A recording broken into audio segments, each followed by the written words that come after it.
113. Assim sendo, a psicologia médica em seu todo ignorou o fato de que uma psicologia das neuroses, como por exemplo a de Freud, fica pairando no ar, sem conhecer uma fenomenologia geral. Da mesma forma, no campo das neuroses, foi ignorado o fato de que Pierre Janet já começara, antes de Freud, a construir um método descritivo, sem sobrecarregá-lo com pressupostos teóricos e filosóficos. A descrição biográfica do fenômeno anímico, ultrapassando o campo estritamente médico, era representada pela obra principal do filósofo Théodore Flournoy, de Genebra, ou seja, no concernente à psicologia de uma personalidade excepcional. Seguiu-se a ele uma primeira tentativa abrangente, a obra principal de William James, Varieties of Religious Experience, 1902. Devo a esses dois investigadores ter compreendido a natureza do distúrbio psíquico no âmbito da alma humana em seu todo. Eu próprio conduzi durante vários anos um trabalho experimental. No entanto, através de minha ocupação intensa com neuroses e psicoses, fui levado a reconhecer que, por mais desejável que seja a avaliação quantitativa, é impossível prescindir do método descritivo qualitativo. A psicologia médica reconheceu que os fatos decisivos são extraordinariamente complexos e só podem ser apreendidos através da descrição casuística.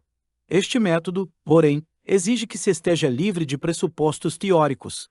Toda ciência natural é descritiva quando não pode mais proceder experimentalmente, sem, no entanto, deixar de ser científica. Mas uma ciência experimental torna-se inviável quando delimita seu campo de trabalho segundo conceitos teóricos. A alma não termina lá onde termina um pressuposto fisiológico ou de outra natureza. Em outras palavras, em cada caso singular, cientificamente observado, devemos levar em consideração o fenômeno anímico em sua totalidade. 114. Essas ponderações são imprescindíveis para a discussão de um conceito empírico como o da ânima, contrariando o preconceito frequentemente exteriorizado de que se trata de uma invenção teórica ou, pior ainda, de pura mitologia. Ressalto que o conceito de ânima é experimental. Este tem por único objetivo nomear um grupo de fenômenos análogos e afins.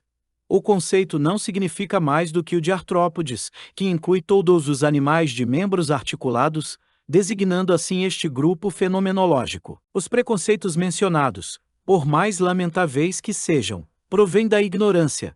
Os críticos desconhecem os fenômenos em questão, pois eles se encontram em sua maioria fora de um saber puramente médico, no terreno da experiência humana universal. A alma com que o médico lida não se preocupa com a limitação do saber deste, mas exprime suas manifestações de vida, reagindo a influências de todas as áreas da experiência humana. Sua natureza não se revela apenas na esfera pessoal, na dos instintos ou na esfera social, mas nos fenômenos do mundo de um modo geral. Em outras palavras, se quisermos compreender o que significa alma, devemos incluir o mundo. Não podemos, mas devemos, por razões práticas, delimitar nossas áreas de trabalho. Isso, porém, só pode ser feito com a pressuposição consciente dos limites.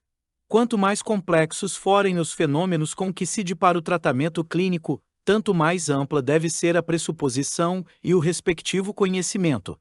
115. Assim sendo, quem desconhecer o alcance e significado universais do motivo da se exige motivo da conjunção na psicologia dos primitivos 6, na mitologia, na ciência comparada das religiões e na história da literatura, dificilmente poderá opinar acerca da questão do conceito de ânima. O seu conhecimento acerca da psicologia das neuroses poderia dar-lhe uma certa ideia do conceito de ânima. No entanto, só o conhecimento de sua fenomenologia universal abrir-lhe-ia os olhos para o verdadeiro significado desse conceito, isto é, do que ele encontrará nos casos individuais, muitas vezes patologicamente distorcidos. 116. Apesar de que o preconceito comum ainda acredite que a única base essencial do nosso conhecimento é dada exclusivamente de fora, e que nihil astet in intellectu quod non antia foerit in sensu, a verdade é que a teoria atômica absolutamente respeitável de um Leucipo ou Demócrito não se baseava de modo algum na observação da fissão atômica, mas sim numa ideia mitológica de partículas mínimas, já conhecidas pelos habitantes da Austrália Central Paleolítica, como átomos da alma, partes mínimas animadas 8, a quantidade da realidade anímica projetada no desconhecido das aparências externas é familiar a todo conhecedor da antiga ciência e filosofia naturais. De fato, é tão grande que não podemos dizer o modo pelo qual o mundo é propriamente constituído, uma vez que somos obrigados a converter acontecimentos físicos em processos psíquicos, se quisermos dizer o que quer que seja acerca do conhecimento. Mas quem pode garantir que, nessa conversão, se produza uma imagem objetiva adequada do mundo? Isso só poderia acontecer se o acontecimento físico também fosse psíquico. Mas uma grande distância separa-nos ainda desta constatação. Por enquanto devemos contentar-nos, queiramos ou não, com o pressuposto de que a alma fornece tais imagens e formas, e somente elas tornam possível o conhecimento do objeto, ou um set em geral se supunha que essas formas são transmitidas pela tradição, de modo que hoje ainda falamos de átomos porque direta ou indiretamente ouvimos falar da teoria do átomo de Demócrito. Mas onde é que Demócrito ou quem quer que tenha falado dos menores elementos constitutivos teria ouvido falar de átomos? Esta noção originou-se de ideias arquetípicas, isto é, em imagens primordiais que nunca são representações de acontecimentos físicos, mas produtos espontâneos do fator anímico.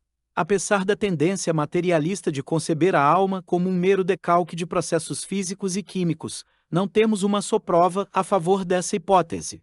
Pelo contrário, inúmeros fatos provam que a alma traduz o processo físico em sequências de imagens, as quais muitas vezes não têm conexão visível com o processo objetivo. A hipótese materialista é ousada demais e desafia o que é passível de experiência com arrogância metafísica. A única coisa que pode ser estabelecida com certeza no estado presente do nosso saber é nossa ignorância acerca da natureza do fato anímico. Não há razão alguma para se considerar a psique como algo secundário ou como um epifenômeno, mas há motivos suficientes para concebê-la pelo menos hipoteticamente como um factor sui generis, pelo menos até poder ser provado suficientemente que o processo anímico também pode ser produzido numa retorta. A pretensão da alquimia no sentido de obter o lapis philosophorum, o qual é constituído de corpus et anima et spiritus, foi ridicularizada como algo impossível, portanto, a consequência lógica do pressuposto medieval, ou seja, o preconceito materialista concernente à alma, não deve ser obstinadamente levado adiante, como se a sua premissa fosse um fato comprovado.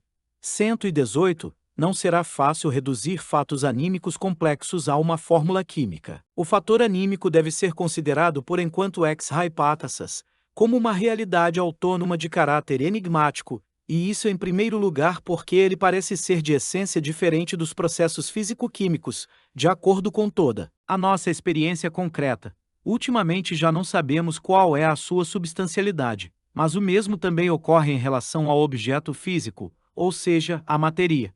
Considerando, pois, o fator anímico como autônomo, podemos concluir que há uma existência anímica, a qual escapa aos caprichos e manipulações da consciência. Logo, se o caráter de evanescência, superficialidade, matiz sombrio e até de futilidade se ligam a tudo que é anímico, isto é devido quase sempre à psique subjetiva, isto é, aos conteúdos da consciência, mas não à psique objetiva, ao inconsciente, que representa uma condição a priori da consciência e seus conteúdos. Do inconsciente emanam influências determinantes, as quais, independentemente da tradição, conferem semelhança a cada indivíduo singular e até identidade de experiências, bem como da forma de representá-las imaginativamente.